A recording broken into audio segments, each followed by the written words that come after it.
ঠিক আছে। Hello viewers, আসসালামু আলাইকুম। তোমরা কেমন আছো? এটা কি বাদের হাট? বাদ, দ্যাটস মিন বাদের হাট। বিষয়টা শুনলে তো বাদ মনে করেন। এটা হচ্ছে পাবনা জেলার আপনার হচ্ছে এই পাশে হচ্ছে আপনার সাতিয়া, তারপরে এই পাশে হচ্ছে কাজিরহাট।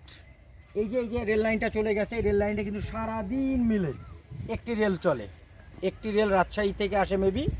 এই রেলটা দিয়ে হচ্ছে আপনার ঢালাচর, নামটা শুনছেন নিশ্চয়ই, ঢালাচর। এই ঢালাচর এরপরে আর দুইটা স্টেশন, তারপরে কিন্তু ঢালাচর। তাহলে এই যে বাদেরহাট কত মনোমুগ্ধকর একটা সুন্দর জায়গা, সেখানে আমি আপনাদেরকে ভিডিওতে দেখাচ্ছি। ভিডিওতে না আসে পারলাম না, কারণ প্রাকৃতিক সৌন্দর্য এত সুন্দর একটি হচ্ছে অঞ্চল রাজশাহী বিভাগের মধ্যে, এই পাবনা অঞ্চলের আপনার কাজিরহাট, নগরবাড়ি ঘাট, তারপরে হচ্ছে ঢালাঞ্চর। তো আসলে পাবনাবাসীর কিন্তু দীর্ঘদিনের একটা দাবি যে হচ্ছে আপনার এই রেল দিয়ে একটা যেন ইন্টারসিটি, মানে আপনার হচ্ছে ঢালাচর থেকে পাবনা হয়ে চলে যাবে ঢাকা, ইন্টারসিটি চায়, এবং নতুন সরকার এটা মেবি দিবে। তো যাই হোক, এই যে দেখেন সামনের এই যে বনভূমিগুলো, এই ইয়াতে হচ্ছে পাটের আবাদ। অর্থাৎ আমি আজকে কাজিরহাট থেকে ঢালাচর, তারপরে আপনার চলে গিয়েছিলাম এদিকে প্রত্যন্ত অঞ্চলে, এতগুলো ছোট ছোট বাজারের নাম আমি না বলি, শুধু পাট আর পাট। এবার পাটের একটা কিন্তু বাম্পার ফলন দেখতে পেলাম। যেগুলো পেঁয়াজের জমি ছিল, জমিগুলোতে কিন্তু খুব সুন্দর পাট হয়েছে। তো এই যে এই ঢালাচলে যাওয়ার যে রেল লাইনের মাঝে মাঝে যে স্টেশনগুলো আছে, সত্যিকার অর্থেই কখনো ঘুরতে আসেন। মানে বলছিলাম যে রাজশাহী বিভাগে আমার জন্ম হয়েছে, কিন্তু রাজশাহী বিভাগটাও আমি ঘুরে দেখলাম না। আমরা চলে যাই খাগড়াছড়ি, বান্দরবন, কক্সবাজার, কুয়াকাটা।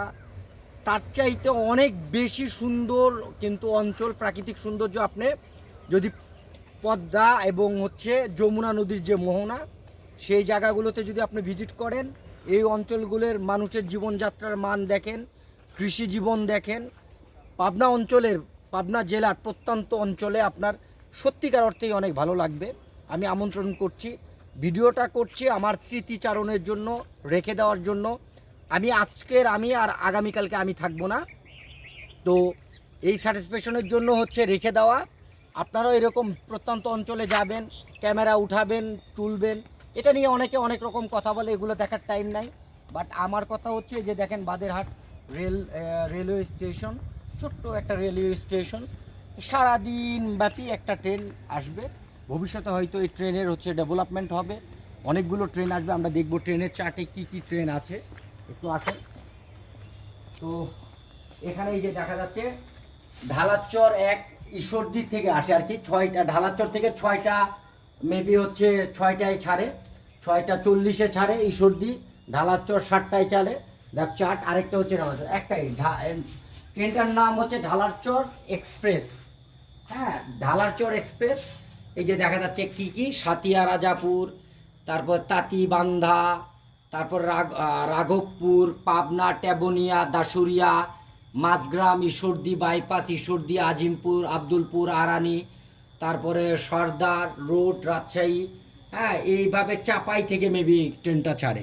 এই পাশে দেখেন অনেক অনেক অনেক অনেক সত্যিকার অর্থে অনেক একটা সুন্দর একটি মানে এরিয়া বলা যায়। এই যে এই পাশের রাস্তাটা দেখান, এগুলো মানে অনেক স্ট্রেট স্ট্রেট রাস্তা হয়, কিন্তু হচ্ছে এই সমস্ত গ্রাম অঞ্চলে। হ্যাঁ, আমরা যে এই গ্রামের স্বাদের কথা বলি, সৌন্দর্যের কথা বলি, সেগুলো কিন্তু এই পাবনা অঞ্চলে আপনার ঢালাচর পর্যন্ত, কাজিরহাট, নগরবাড়ি ঘাট পর্যন্ত আমরা কিন্তু যদি হচ্ছে বিচরণ করি যাই, তাহলে কিন্তু আপনার হচ্ছে এই সমস্ত মানে যেই প্রাকৃতিক সৌন্দর্য এবং এখন কৃত্রিম মানুষ দ্বারা হচ্ছে ডেভেলপমেন্ট, যে রুরাল ডেভেলপমেন্ট, যে গ্রাম্য উন্নয়ন, সরায়ন করার যেই দৃশ্যটা, সেটা কিন্তু আপনি এই সমস্ত গ্রাম অঞ্চলে পাবেন। কারণটা হচ্ছে দেখতে আপনার চোখ জুড়িয়ে যাবে, আপনার ভালো লাগবে নিঃসন্দেহে। তো যাই হোক, আজকে এখন ফসলের মধ্যে, মাঠে জমির মধ্যে কিন্তু প্রচুর পরিমাণ পাট দেখলাম, এবং পাটের কিন্তু ব্যাপক হচ্ছে উৎপাদনও দেখা যাচ্ছে। দেখেন যে পাশগুলো আমি একবার বারবার দেখাচ্ছি, আসলে ক্যামেরা কিন্তু এতটা উন্নত না হওয়ার কারণে এগুলো কিন্তু আপনার একবার ফোকাস করে নিয়ে আসতে পারছি না। বাট আপনার হচ্ছে কিন্তু আমরা খালি চোখে কিন্তু খুব ভালো দেখতে পাচ্ছি। আমি চশমা চোখে দেখছি এখন, বাট সবসময় তো চশমা চোখে থাকে না। তো এই হলো অবস্থা। তো যাই হোক বন্ধুরা, তোমাদেরকে সবাইকে হচ্ছে এই সমস্ত প্রত্যন্ত অঞ্চল ঘুরে বেড়ানোর জন্য আমন্ত্রণ জানাচ্ছি এবং আমার সাথে থাকবেন, আমার জন্য দোয়া করবেন। আমি যেন বাংলাদেশের প্রত্যন্ত অঞ্চলে ঘুরে তোমাদেরকে দেখাইতে পারি, নিজে দেখতে পারি, নিজের স্মৃতিচারণ করতে পারি। এই বলে আল্লাহ হাফেজ, বা বাই।